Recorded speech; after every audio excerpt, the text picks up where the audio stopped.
Dear students, let us continue the fourth lesson in botany. Today's topic is transgenic plants or genetically modified crops, shortly known as GM crops. What do you mean by transgenic plants? The plants produced through genetic engineering by the transfer of desired genetic material or insert is called transgenic plants or genetically modified plants.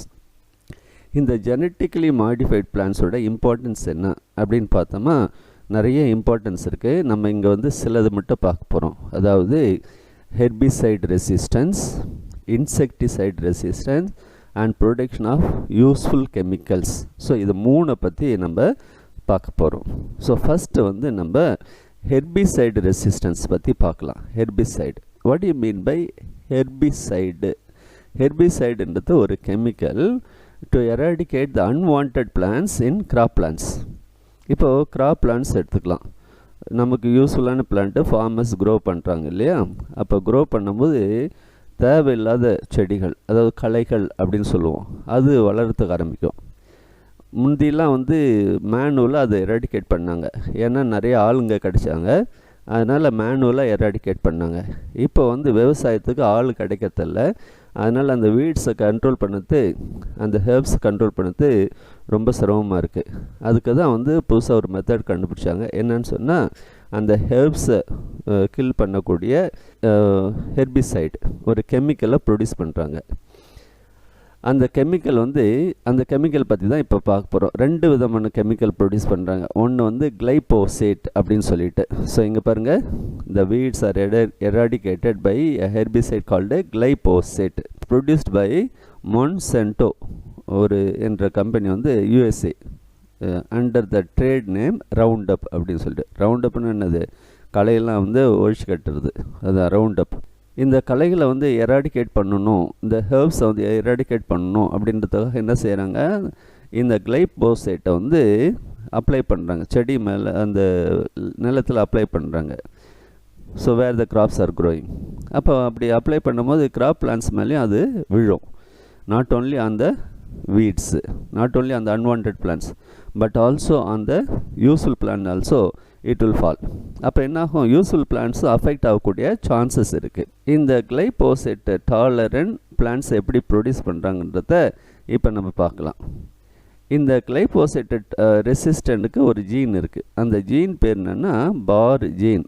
It is obtained from the organisms like bacteria. அதை எடுத்து என்ன செய்கிறாங்கன்னா, ஒரு potato செல் isolate பண்ணி அதில் வைக்கிறாங்க. So அந்த potato செல்லை வந்து வளர்க்க ஆரம்பிக்கிறாங்க. Culture of potato with bar gene. அடுத்து என்ன பாருங்கள், ஸோ அந்த அப்போ அந்த செல்லுக்கு வந்து ஆட்டோமேட்டிக்காக ஹெர்பிசைடு ரெசிஸ்டன்ஸ் வந்துடும். இந்த ஹெர்பிசைடு கிளைபோசேட் ரெசிஸ்டன்ட் வந்துடும். ஸோ அந்த பொட்டேட்டோ செல்லுக்கு இப்போ அந்த ரெசிஸ்டன்ட் பவர் இருக்குது. இப்போ என்னாகும், அதை வந்து இன்விட்ரோ கல்ச்சர், அதாவது லெபரேட்டரியில் வச்சு அது வந்து ஒரு டிஷ்யூவாக ஃபார்ம் பண்ணுறாங்க. இது வந்து டிஷ்யூ கல்ச்சர் டெக்னிக்கில் நம்ம டீட்டெயிலாக பார்க்கலாம். ஸோ ஒரு டிஷ்யூவை ஃபார்ம் பண்ணுறாங்க. ஆக்சுவலாக அந்த டிஷ்யூக்கு பேர் என்னென்னா கேலஸ் அப்படின்னு பேர். ஸோ இங்கே இருக்க பாருங்கள், கேலஸ்ன்னு பேர். அந்த கேலஸில் வந்து சில ஹார்மோன்ஸ், உதாரணமாக வந்து ஆக்சின்ஸ், அப்புறம் சைட்டோகைனின்ஸ் அப்படின்ற ஹார்மோனை தெளித்தோமா அதை பிளான்ட்ஸாக மாறிடும். ஸோ வேரியஸ் ஆர்கன்ஸ் வரும். பிளான்ட்ஸுடைய various organ like root, stem, அதெல்லாம் வந்துன்னா ஒரு சின்ன பிளான்ட் உருவாகும். ஸோ இப்போ அந்த பிளான்ட், அது போல் நிறைய பிளான்ட் அந்த கேலஸ்லேருந்து ப்ரொடியூஸ் பண்ணலாம். அந்த பிளான்ட்ஸு தான் என்ன பேர், டிரான்ஸ்ஜெனிக் பிளான்ட்ஸ். இப்போ அந்த டிரான்ஸ்ஜெனிக் பிளான்ட்ஸில் இருக்க ஒவ்வொரு செல்லுலேயும் அந்த பார் ஜீன் உண்டு. ஸோ பார் ஜீனோட இம்பார்ட்டன்ஸ் என்னது, it is resistant to glyphosate. So இப்போ இந்த potato plants produced through tissue culture from the callus now grown in a field.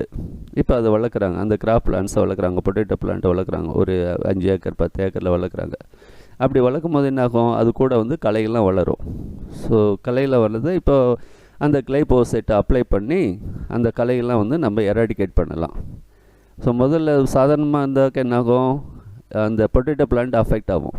ஆனால் இப்போ அஃபெக்ட் ஆகாது. ஏன்னு சொன்னால், அந்த கிளைபோசேட் ரெசிஸ்டன்ட் ஜீன் ஒவ்வொரு செல்லுலையும் இருக்கிறதால அந்த கிளைபோசேட் வந்து நல்ல பிளான்ட்டை, கிராப் பிளான்ட்ஸை, பொட்டேட்டோ பிளான்ட்டை அஃபெக்ட் பண்ணாது. ஸோ இது வந்து ஒரு நல்ல எக்ஸாம்பிள் ஃபார் டிரான்ஸ்ஜெனிக் பிளான்ட்ஸ். அடுத்த ஒரு ஹெர்பிசைட் பேர் என்னென்னா பஸ்டா. இந்த பஸ்டாவில் ஒரு கெமிக்கல் இருக்குது. அந்த கெமிக்கல் பேர்னா பாஸ்ஃபினோத்திரிசின் அப்படின்னு பேர். இந்த பாஸ்ஃபினோத்திரிசின் வந்து அன்வான்ட் பிளான்ட்ஸை எராடிகேட் பண்ணும். அதே நேரத்தில் useful plant, crop plant affect பண்ணும். ஸோ அதுக்கு என்ன செய்யலாம் அப்படின்னு சொல்லிட்டு இன்னொரு ஜீனை கண்டுபிடிக்கிறாங்க. அந்த ஜீன் பேர் என்னென்னா பிபிடி, அதாவது எல் பாஸ்ஃபினோத்திரிசின் அப்படின்ற ஜீனை கண்டுபிடிச்சி, அந்த ஜீன் வந்து எந்த பிளான்ட்லேருந்து கண்டுபிடிக்கிறாங்க, மெடிக்காகோ சட்டைவா அப்படின்ற பிளான்ட்லேருந்து எடுத்து அதை வந்து டொபேக்கோ பிளான்ட்டோட செல்லை ஐசோலேட் பண்ணி அதுக்குள்ளே வைக்கிறாங்க. அந்த செல்லுக்குள்ளே இந்த பிபிடி ஜீனை இன்ட்ரடியூஸ் பண்ணுறாங்க. அது மூலயமா ஒரு கேலஸை டெவலப் பண்ணுறாங்க. கேலஸ்லேருந்து நிறைய பிளான்ட்ஸ் கிடைக்குது, ஆர்கனோஜெனசிஸ், நிறைய பிளான்ட்ஸ் கிடைக்குது. ஸோ மறுபடியும் நமக்கு என்ன கிடையாது, டிரான்ஸ்ஜெனிக் பிளான்ட்ஸ், அதாவது டிரான்ஸ்ஜெனிக் டொபேக்கோ. இப்போ இந்த டொபேக்கோ பிளான்ட்டை லார்ஜ் ஸ்கேலில் நடுறாங்க. நடும்போது என்ன ஆகுது, அது கூட களைகள் வளர்கிறதுக்கு ஆரம்பிக்குது. இப்போ அந்த கலையை எராடிகேட் பண்ணுறதுக்காக என்ன செய்கிறாங்க, இந்த பஸ்டா கெமிக்கலை அப்ளை பண்ணுறாங்க. இந்த கெமிக்கல் அப்ளை பண்ணும்போது இப்போ வீட்ஸ் மட்டும்தான் அஃபெக்ட் ஆகும். இந்த கிராப் பிளான்ட்ஸ் வந்து நாட் அஃபெக்டட். ஏன்னா இந்த டொபேக்கோ பிளான்ட்டில் இருக்கக்கூடிய ஒவ்வொரு ஜீன்லேயும் அந்த பிபிடி ஜீன் எல் பாஸ்ஃபினோத்திரிசின் இருக்குது. அது வந்து அந்த பஸ்டாவோட அந்த ஜீன் வந்து பஸ்டாவோட எஃபெக்டை குறைச்சிரும். ஸோ இப்படி தான் வந்து ஹெர்பிசைட் டாலரண்ட் பிளான்ட்ஸை ப்ரொடியூஸ் பண்ணுறாங்க. இன்னொரு பிளான்ட்டும் ஒரு சொல்லியிருக்காங்க, இங்கே பாருங்கள், third one. Similarly another herbicide tolerant gene PAT, phosphinothricin acetyl transferase. எதுலேருந்து பிரிக்கிறாங்க, ஸ்ட்ரெப்டோமைசிஸ் ஹைக்ரோஸ்கோபிகஸ். இது ஒரு பாக்டீரியா. ஹைக்ரோஸ்கோபிகஸ்னால் சாயிலில் இருக்கக்கூடியது. இந்த பாக்டீரியாவிலேருந்து ஐசோலேட் பண்ணி introduce into the crop plants like a potato, sugar beet. இப்போ என்ன ஆகுது, பொட்டேட்டோ பிளான்ட்டும் சுகர் பீட்டும் ரெசிஸ்டன்ஸ் டு த கெமிக்கல்ஸ். எந்த கெமிக்கல், கிளைபோசேட் இருக்கலாம், அல்லது பஸ்டா இருக்கலாம். thus at present the weeds or unwanted plants are eradicated by herbicides. Herbicides என்னது, chemicals which eradicate unwanted plants. இப்போ நல்ல கிராப் பிளான்ட்ஸ் வந்து நல்லா வளர்ந்துருச்சு. இப்போ அடுத்த ஒரு எனிமி இருக்கார், அவர் பேர் என்னென்னா insects. So insects damage lot of crop plants. அது அவாய்ட் பண்ணுறதுக்காக என்ன சொல்லணும், இந்த plants are produced with desired genes, அல்லது நம்ம சொன்னோம் இல்லையா ஜீன் ஆஃப் இன்ட்ரெஸ்ட் அல்லது இன்சர்ட். ஸோ அந்த கிராப்புக்கு என்ன பேர்னா பிடி கிராப்ஸ் அப்படின்னு பேர். ஸோ பிடி எக்ஸ்பென்ஷன் தெரியுமா, இது ஒரு நீட் கொஸ்டின். பேசிலஸ் துருஞ்சியன்சிஸ் அப்படின்னு சொல்லி அப்படின்னா என்ன அர்த்தம், ஒரு அந்த பேசிலஸ் துருஞ்சியன்சிஸ் அப்படின்ற பாக்டீரியாவிலேருந்து ஒரு ஜீன் ஐசோலேட் பண்ணி அதை கிராப் பிளான்ட்ஸில் இன்ட்ரடியூஸ் பண்ணுறாங்க. வென் இட் அந்த பேசிலஸ் துருஞ்சியன்சிஸ் என்ன பண்ணுன்னா டாக்ஸிக் சப்ஸ்டன்ஸை ப்ரொடியூஸ் பண்ணும். என்ன toxic substance, against the insects. Against the insect they produce toxins. அதுபோல் அது எவ்வளோ டாக்ஸின் ப்ரொடியூஸ் பண்ணுறது பாருங்கள், produce over 200 different BT toxins. So இந்த பிடி டாக்ஸின் இருக்கிற பிளான்ட்டை, அதாவது இந்த ஜெனட்டிக்கலி மாடிஃபைட் கிராப்ஸை ஒரு இன்செக்ட் வந்து சாப்பிடுது அப்படின்னு சொன்னால் that will enter in to the intestine. அங்கே இன்டெஸ்டைன் போனோடனே அதனுடைய எபித்தீலியல் செல் இருக்கு இல்லையா, அதை டேமேஜ் பண்ணிவிடும். ஸோ இப்படி தான் வந்து பிடி நிறைய பிளான்ட்ஸ் ப்ரொடியூஸ் பண்ணுறாங்க. அதில் மொதல் எக்ஸாம்பிள் நம்ம பார்க்க போகிறோம், பிடி காட்டன். ஸோ பாருங்கள், it is a genetically modified crops resistant to and insect. அந்த இன்செக்ட் பேர் என்ன, போல் வார்ம் அப்படின்னு பேர். So bacillus thuringiensis produce over 200 different BT toxins. இப்போ என்ன செய்கிறாங்க, அந்த ஜீன் எடுத்து, அந்த பிடி டாக்ஸினை ப்ரொடியூஸ் பண்ணுற ஜீன் எடுத்து பிளான்ட்டுக்குள்ளே வைக்கிறாங்க. ஸோ என்ன வச்ச உடனே என்ன ஆகும், இந்த BT toxins are insecticidal to the larvae of moth, butterfly, beetles, bollworms, etc. When the insect attack and eat the cotton plants, சாப்பிட்டோன்னா என்ன ஆகும், the BT genes produce a toxic substance. அந்த டாக்ஸிக் சப்ஸ்டன்ஸ் பேர் என்னென்னா கிரைடாக்சின் அப்படின்னு பேர். அந்த கிரைடாக்சின் என்ன பண்ணும், damages the epithelial cells in the intestine due to the loss of potassium ions. So அப்போ என்ன ஆகுது, ஆட்டோமேட்டிக்காக இந்த லார்வே வில் டை. இதுக்கு அட்வான்டேஜஸ் இருக்குது, டிஸ்அட்வான்டேஜஸ் இருக்குது. அட்வான்டேஜஸ் பாருங்கள், yield of cotton is increased due to effective control of bollworms. நம்ம bollworms கண்ட்ரோல் பண்ணும்போது ஆட்டோமேட்டிக்காக yield இன்க்ரீஸ் ஆகுது. அடுத்தது பாருங்கள், reduction in insecticide use in the cultivation of cotton. அடுத்தது potential reduction in the cost of cultivation. So நமக்கு பயிர் வைக்கிற பயிர் செலவு வந்து ரொம்ப மீதிப்படுது. அது அதே சமயத்தில் கொஞ்சம் டிஸ்அட்வான்டேஜஸ் இருக்குது. என்னென்ன டிஸ்அட்வான்டேஜ் பாருங்கள். இந்த காட்டன் சீடு இருக்கு இல்லையா, அந்த பிடி ஜெனட்டிக்கலி மாடிஃபைடு காட்டன் சீடு, அது வந்து ரொம்ப காஸ்ட்டு. அடுத்தது வந்து எஃபெக்டிவ்னஸ் அப் டு 120 days. அதாவது அந்த பிடி காட்டன் அந்த கிரைடாக்சினுடைய வீரியம் எவ்வளோ நாளைக்கு ஆக்டிவாக இருக்கும் அப்படின்னு சொன்னால் 120 days தான் இருக்கும். கிட்டத்தட்ட அந்த பிளான்ட்டுடைய லைஃப் அதுக்குள்ளேயே முடிஞ்சிடும். அதனால் அதை பற்றி கவலை இல்லை. So effectiveness up to 120 days. After that efficiency is reduced. அடுத்து மூணாவது பாருங்கள், ineffective against sucking pest like jassids, aphids and white fly.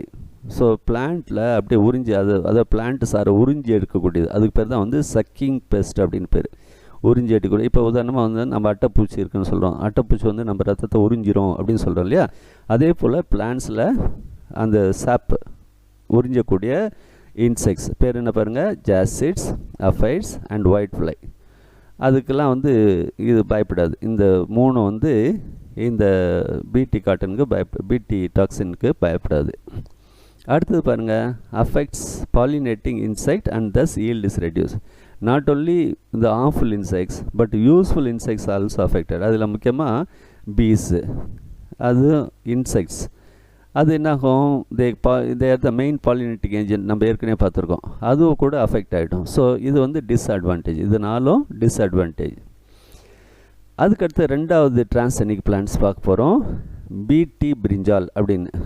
இந்த சாதாரணமாக நீங்கள் ஒரு மார்க்கெட்லேருந்து கத்திரிக்காய் வாங்கிட்டு வரோம், அதை வெட்டும் போது என்னாகும், உள்ளே வந்து சின்ன சின்ன புழு இருக்கும் இல்லையா. அந்த புழு வந்து நமக்கு பிடிக்காது. அதை வந்து வராமல் பார்க்கறதுக்கு பேர் தான் வந்து பிடி பிரிஞ்சால் அப்படின்னு பேர், BT brinjal. So it is another transgenic plant created by inserting a crystal protein gene. பேர் பாருங்கள், cry AC from bacillus thuringiensis. The BT brinjal is resistant to lepidopteran insects, Lycinodes arbonalis. So அந்த insect பேர். இந்த crystal protein ஜீனை அந்த பாக்டீரியாவிலேருந்து எடுத்து, இதில் இந்த bacillus thuringiensisல எடுத்து அந்த பிரிஞ்சால் பிளான்ட்டோட செல்லில் வைக்கிறாங்க. ஸோ செல்லை வச்சு அதை வந்து டிஷ்யூ கல்ச்சர் மூலியமாக கேலஸ் உருவாக்கி அதுலேருந்து பிளான்ட்டை எடுத்துக்கிறாங்க. அந்த பிளான்ட்டை நடும்போது அந்த பிளான்ட்டில் இருக்கிற ஒவ்வொரு செல்லுலேயும் இந்த கிறிஸ்டல் ப்ரோட்டீன் ஜீன் இருக்கும். இந்த கிறிஸ்டல் ப்ரோட்டீன் ஜீன் வந்து என்ன பண்ணும், resistant to this lepidopteran insects. So அதனால் வந்து அந்த கத்திரிக்காயில் வந்து இந்த புழு வரத்தை வந்து தடுத்துருவாங்க. அடுத்து மூணாவது எக்ஸாம்பிள் பாருங்கள், Dhara mustard hybrid DMH. It is a transgenic plant developed by Center for Genetic Manipulation of Crop Plants. So Delhi யூனிவர்சிட்டியில் அதை உருவாக்கியிருக்காங்க. So this plant is resistant to the herbicide Basta. So அது எதனாலன்னா டியூ டு 3 genes. ஒன்று வந்து பார் gene, அப்புறம் barnase, அதுக்கடுத்து barstar obtained from the soil bacterium streptomyces hygroscopicus. இப்போ அதுக்கடுத்து வந்து அடுத்த ஒரு பிளான்ட்டு பார்க்க போகிறோம், ஃப்ளேவர்ட் சவர் டொமேட்டோ அப்படின்னு சொல்லிட்டு. இப்போ சாதாரணமாக நம்ம மார்க்கெட்டு போயிட்டு டொமேட்டோ வந்து வாங்கிட்டு வரோம், டொமேட்டோ ஃப்ரூட் வாங்கிட்டு வந்தோம், சமையலுக்கு வாங்கிட்டு வரோம். அதை எவ்வளோ நாளைக்கு வச்சுக்கலாம், ஒரு 2 நாள் 3 நாள். அது படி என்னாகும், இட் வில் டிகே. ஸோ அழுகி போயிடும், அந்த பழம் வந்து அப்படியே குழன்னு போயிடும். அதுக்கு என்ன காரணம் அப்படின்னு சொன்னால், அதுக்குள்ளே வந்து ஒரு அந்த செல்வாலில் சாதாரணமாக என்ன சொல்லியிருக்கோம், பிளான்ஸில் செல்வால் தான் ஸ்ட்ராங்காக இருக்கும். அந்த ஸ்ட்ராங்கான செல்வாலில் டைஜஸ்ட் பண்ணக்கூடிய ஒரு என்சைம் செக்ரேட் ஆகுது. அந்த என்சைம் பேர் என்னென்னா பாலிகேலக்டுரானேஸ். ஸோ தக்காளி பழம் வந்து ஒரு 2-3 நாள்லேயே அழுகி போகிறதுக்கு காரணம் என்னன்னு சொன்னால் இந்த என்சைம் தான். பேர் என்ன பாருங்கள், பாலிகேலக்டுரானேஸ். இந்த என்சைம் என்ன பண்ணும், செல்வாலில் அதாவது செல்லுலோசிக் சப்ஸ்டன்ஸை டைஜஸ்ட் பண்ணிவிடும், அதனால் பழம் அழுகிடுது. ஸோ இதுக்கு என்ன வழி, இது வந்து ரொம்ப நாளைக்கு வச்சுக்கணும் அப்படின்னு சொன்னால் அதுக்கு என்ன வழி அப்படின்னு சொல்லிட்டு கண்டுபிடிக்கிறாங்க. அது வந்து ஒரு பாக்டீரியாவிலேருந்து ஒரு ஜீனை கண்டுபிடிக்கிறாங்க. இங்கே பாருங்கள், the ripening is slowed by a gene. அந்த ஜீன் பேர் என்னென்னா ஆன்டிசென்ஸ் RNA ஜீன் அப்படின்னு பேர், ஆன்டிசென்ஸ் அப்படின்னு பேர். எதுலேருந்து எடுக்கிறாங்க, அக்ரோ பாக்டீரியம் என்ற பாக்டீரியாவில் இருந்து எடுக்கிறாங்க. ஸோ அதை வந்து என்ன செய்கிறாங்க, ஒரு டொமேட்டோ செல்லை எடுத்து அதுக்குள்ளே வைக்கிறாங்க. அந்த டொமேட்டோ செல்லை வந்து டிஷ்யூ கல்ச்சரில் நம்ம தெளிவாக பார்ப்போம். அந்த செல்லை வந்து கேலஸாக ஃபார்ம் பண்ணுறாங்க. கேலஸ்லேருந்து பிளான்ட்டை ப்ரொடியூஸ் பண்ணுறாங்க. இப்போ அந்த பிளான்ட்டை வந்து நடுறாங்க. தரையில் நடும்போது இப்போ என்னாகும், அதுலேருந்து நமக்கு நிறைய ஃப்ரூட்ஸ் கிடைக்குது. அந்த ஃப்ரூட்ஸில் வந்து ரொம்ப நாளைக்கு ஸ்டோர் பண்ணலாம். அந்த அந்த என்சைம் வந்து ஆக்டிவிட்டி வந்து சப்ரெஸ் ஆகிடும். எதனால், இந்த ஆன்டிசென்ஸ் ஜீன். அதனால் வந்து அந்த என்சைம் செக்ரேஷன் வந்து சப்ரெஸ் ஆகிடும். பாருங்கள், the gene suppress the production of enzyme polygalacturonase which is responsible for softening of the fruit. So the tomato can be stored for a longer period. அதுக்கு அடுத்த example என்னென்னா golden rice. So இதுவும் வந்து ரொம்ப இன்ட்ரெஸ்டிங்கான example தான். இங்கோ போர்ட்ரிகஸ் அப்படின்ற ஒரு சயின்டிஸ்ட்டு ஒரு பிளான்ட் எடுக்கிறார். அதாவது டேஃபோடில்ஸ் அப்படின்ற ஃப்ளவர். உங்களுக்கு தெரியும், டேஃபோடில்ஸ் பற்றி ஒரு போயம் கூட இருக்குது. அந்த டேஃபோடில்ஸ் என்னது, எல்லோ கலர் ஃப்ளவர்ஸ்.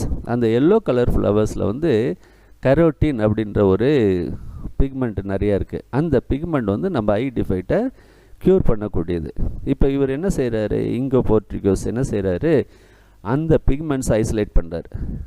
அந்த கரோட்டின் அப்படின்ற பிக்மெண்ட்ஸ் எல்லாம் வந்து ஐசோலேட் பண்ணி ஒரு பேடி பிளான்ட் செல்லோட ஃபியூஸ் பண்ணுறாரு.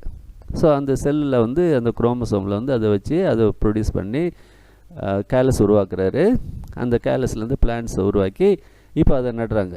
இப்போ என்னாகும், இந்த ரைஸில் அந்த எல்லோ கலர் பிக்மெண்ட் கேரட்டினை ப்ரொடியூஸ் பண்ணக்கூடிய ஜீன் வந்து இருக்குது.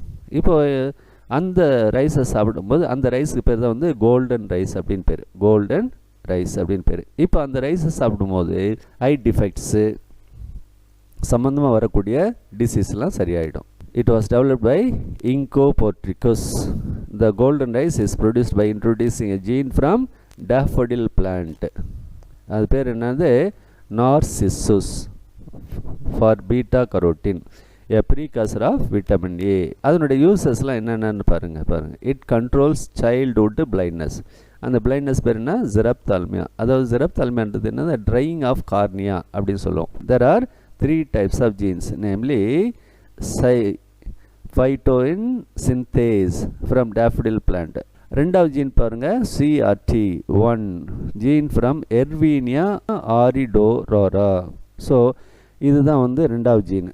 மூணாவது பாருங்க, LYC lycopene cyclase from wild type rice endosperm. ஆக்சுவலாக லைகோஃபின் அப்படின்றது ஒரு இம்பார்ட்டன்ட் என்சைம் கூட. அது என்ன பண்ணும், இந்த மிளகாய் இருக்கு இல்லையா, பச்சை மிளகாய் வந்து சிவப்பாக மாறுது இல்லையா, அதுக்கு இது ஒரு காரணம். அடுத்தது பாருங்கள், benefits of genetically modified food. So இது வரையும் நம்ம என்ன பார்த்தோம், ஜெனட்டிக்கலி மாடிஃபைட் ஃபுட்டு கிராப்ஸை பார்த்தோம். அதனுடைய யூசஸ் பாருங்கள், ஹை ஈல்டு வித்தவுட் பெஸ்ட்டு ஒன்று. ஸோ பெஸ்ட் இருந்தால் தானே ஈல்டு குறையும். இப்போ பெஸ்ட்டு தான் நம்ம கண்ட்ரோல் பண்ணிட்டோம் இல்லையா, அதனால் ஹை ஈல்டு வித்தவுட் பெஸ்ட்டு. அதுக்கு அடுத்தது 70% ரிடக்ஷன் இன் பெஸ்டிசைட் யூசேஜ். ஸோ அடுத்து பாருங்கள், அடுத்தது ரெடியூஸ் சாயில் பொல்யூஷன் ப்ராப்ளம். அடுத்தது கன்சர்வ் மைக்ரோபியல் பாப்புலேஷன் இன் சாயில். அதாவது சாயிலில் வந்து நல்ல மைக்ரோப்ஸ் இருக்கும், தீங்கு செய்கிற மைக்ரோப்ஸ் இருக்கும். இப்போ அது வந்து என்ன செய்யும், நல்ல இது செய்கிற மைக்ரோப்ஸை கன்சர்வ் பண்ணும், ப்ரொடெக்ட் பண்ணும். இதுலேயும் ரிஸ்க் இருக்குது. என்னென்ன ரிஸ்க் இருக்குது பாருங்கள், affect the liver kidney functions and May cos cancer அப்படின்னு சொன்னாங்க. ரெண்டாவது வந்து hormonal imbalance and physical disorder. மூணாவது பாருங்கள், அனாஃபைலாக்டிக் ஷாக். அதாவது ஒருத்தர் வந்து திடீர்னு வந்து டிஃப்ரெண்ட்டாக பிஹேவ் பண்ணுவார், அதுக்கு பேர் தான் அனாஃபைலாக்டிக் ஷாக் அப்படின்னு பேர். அண்ட் அலர்ஜிஸ், அதுவும் அலர்ஜிஸும் வரக்கூடிய சான்ஸு. அடுத்தது adverse effect in immune system because of bacterial protein. அடுத்தது லாஸ் ஆஃப் வயபிலிட்டி. வயபிலிட்டினா அந்த germinating capacity of the seed. Loss of viability of seed show in terminated seed technology of GM crops. So அந்த சில seed வந்து germinate ஆகவே போயிடலாம். இப்போது நம்ம அடுத்த யூஸ் போக போகிறோம். இது வரலையும் பார்த்தது என்னது, ஹெர்பிசைடு, இன்செக்டிசைடு, அப்புறம் சில ஜெனட்டிக்கலி மாடிஃபைட் பிளான்ஸ் பார்த்தோம். இப்போ நம்ம மூணாவது பார்த்தோம் வந்து certain useful chemicals produced by genetically modified plants. So அதில் ரொம்ப யூஸ்ஃபுல்லான ஒரு கெமிக்கல் அப்படின்னு சொன்னால் PHB பாலிஹைட்ராக்சி பியூட்டரேட். ஸோ நான் பாருங்கள், PHB polyhydroxybutyrate. ஸோ இந்த கெமிக்கல் என்னது? இப்போ சாதாரணமாக வந்து நம்ம கவர்மெண்ட் வந்து பிளாஸ்டிக்ஸை பேன் பண்ணிகிட்ருக்காங்க. ஏன்னு சொன்னால் பிளாஸ்டிக் வந்து என்விரான்மெண்டல் பொல்யூஷன். ஸோ அது வந்து டீகே ஆகாது, அதனால் வந்து காஸ் லாட் ஆஃப் ப்ராப்ளம்ஸ். சரியா? டீகே ஆகக்கூடிய பாலித்தீனை உருவாக்குறாங்க. அந்த பாலித்தீன் பேர் தான் வந்து பாலிஹைட்ராக்சிபியூட்டரேட், PHB. ஒரு முக்கியமான கொஸ்டின். இன்னொரு ப்ராடக்ட் வந்து பாலிஹைட்ராக்சி ஆல்கோலேட். இது ரெண்டும் ரொம்ப யூஸ்ஃபுல்லான biodegradable plastics. They are used in medical field such as drug delivery, scaffold and heart valves. என்னென்ன ஆர்கனிஸ்லேருந்து அதை ப்ரொடியூஸ் பண்ணுறாங்க பாருங்கள். Bacillus megaterium, bacillus subtilis, corynebacterium, pseudomonas, alcaligenes எல்லாமே வந்து பாக்டீரியா தான். ஸோ அதுக்கு ஒரு பெஸ்ட் எக்ஸாம்பிள் என்ன தெரியுமா? நம்ம வீட்டில் நம்ம யூஸ் பண்ணோம் இல்லையா டப்பர் வேர். அந்த டப்பர் வேர் வந்து ப்ரொடியூஸ்ட் பை PHB, பாலிஹைட்ராக்சிபியூட்டரேட். அதுதான். அடுத்தது என்னென்னா, அடுத்த யூஸ்ஃபுல்லான ப்ராடக்ட் என்னென்னா பாலிலாக்டிக் ஆசிட். இந்த பாலிலாக்டிக் ஆசிட் என்னென்னா produced is a biodegradable bioactive தெர்மோபிளாஸ்ட், shortly known as PLA, polylactide. It is an aliphatic organic polyester. It is produced from cornstarch, cassava root, chips or starch or sugarcane. For the production of PLA, two main monomers are used, namely lactic acid and cyclic diester lactide. So இது ரெண்டும் கெமிஸ்ட்ரியில் நீங்கள் படிச்சிருக்கலாம். So இந்த ரெண்டு கெமிக்கலையும் அது use பண்ணுறாங்க. எதை produce பண்ணுறதுக்கு? Polylactic acid. அடுத்தது வந்து இன்னொரு யூஸ்ஃபுல்லான ப்ராடக்ட் என்னென்னா green fluorescent protein, GFP. So it is a protein containing 238 amino acid residues of 26.9 kilodalton. It exhibits bright green fluorescence when exposed to blue to UV range of 395 nanometers. It is an excellent tool in biology due to its ability to form internal chromophore without any accessory cofactors or enzymes. Green fluorescent. So அது வந்து அதனுடைய main character. It is frequently used as a reporter of expression and also as biosensors. So அதனுடைய main use என்னது? as a biosensor. It is isolated from jellyfish, Aquaria victoria. அடுத்த பீரியடில் மற்ற பார்க்கலாம், அதாவது பயோஃபார்மிங்.